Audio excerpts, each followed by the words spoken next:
Good evening everyone, my name is Lauren and I'm a pre-service teacher. Tonight I want to discuss the learning theory of constructivism with you all. I will share its features and important strengths and limitations and finish with a depiction of what I believe a constructivist primary classroom may look and sound like. It is my hope that my conceptualisation is pertinent to all year levels in generalist classes. Constructivism is an influential theory of learning and knowing in contemporary education, according to Phillips's 2000 account on learning theories. Consistent with Armanet and Acel in their 2015 review of constructivism, this learning perspective has been considered a worldview, a theory of knowledge, and a theory of pedagogy. Knowledge is constructed and co-constructed in various ways through interactions with others and the environment, as put forward by Duchesne and McMaw. Amaran and Guichard infer from this that a student's reality is therefore revisited every time they encounter a new experience. Firstly, in terms of strengths, I believe in the use of constructivism as a long-established and evidence-based mindset. It is a blend of theoretical perspectives, including cognitive and socio-cultural views of development. I believe pre-service teachers need to make use of a mixture of theoretical perspectives so they can shape their own philosophy of teaching based on strengths that specifically speak to them. Secondly, I am studying teaching because I really do believe that young people are at the heart of everything I do and value. As suggested by Javova and colleagues in their 2015 critical reflection on the constructivist perspective in the classroom, the constructivist view of learning wholeheartedly reinforces to educators that the learner is at the centre of all teaching actions. And finally, a focus on the development of key skills and attributes via group work is the most important strength I believe constructivism has. We can't grow throughout life without being influenced by our interactions. I believe all learners should cultivate the ability to collaborate to safely transition into higher education and the workplace. As you can see on screen, there are a few limitations on the constructivist theory of learning. As a pre-service teacher, I want to be sure empirical studies support the principles I aim to implement in my classroom.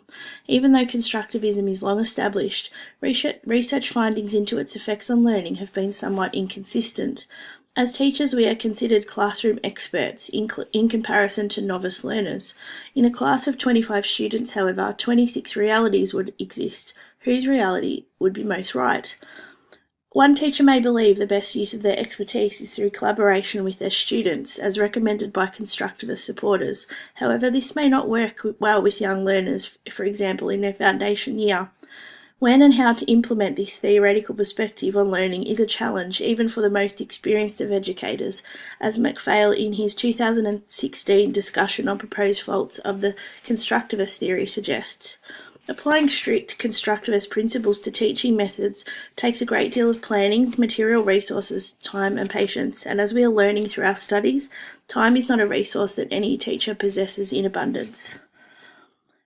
With guidance from empirical research, I'd like to share with you what a hypothetical constructivist classroom may look like. In terms of the environment, seating and tables would be arranged to encourage interaction in small groups with direct views to the teaching space, as Leo and Guo propose. There will be multiple exploration stations where students could engage in hands-on activities. The classroom walls would display student projects as reflective reminders of hard work and achievement and as tools fellow students can learn from. Colourful posters depicting mind maps, the inquiry cycle and Bloom's taxonomy would adorn the walls, which Fan and Zhang suggest is a way of capturing learners' attention and diversifying the learning space. Group interaction would be central to my lesson planning as it simulates experiences students need to navigate in higher education and in the workplace. Exploration stations encouraging hands-on work with materials and concepts as recommended by Sharma would also give students a chance to engage in self-directed learning. This would also be conducted through project-based learning. As Hislop, Margison and Strobel propose, students often perform better in projects where choice of topic with teacher guidance is given. Project-based and inquiry-based learning tasks also give students the chance to practice performance skills when they are asked to present their classwork to fellow students. There are specific teaching techniques I would use in my classroom that are central to the constructivist perspective of learning. Duchesne and McMaw advocate that the use of wait time and open-ended questioning gives learners the chance to think about their response with enough time to formulate an answer. As Shively proposes, healthy discussion allows learners to practice listening, negotiation, vocab, elaboration of ideas, questioning techniques, and storytelling. While keeping students at the centre of lesson planning and activities, I envision myself encouraging each child to work on each of their distinct strengths, as suggested by Baz and Behan in their 2010 dissertation. In summary, I have presented my perspective of constructivism's application in primary education. It is one of many educational theories and has many interpretations. Like any established theory, it has both strengths and weaknesses, and as I see learners at the centre of teaching practice, this theory is one that I will happily apply to learning experiences I endeavour to create. Thank you very much for your time.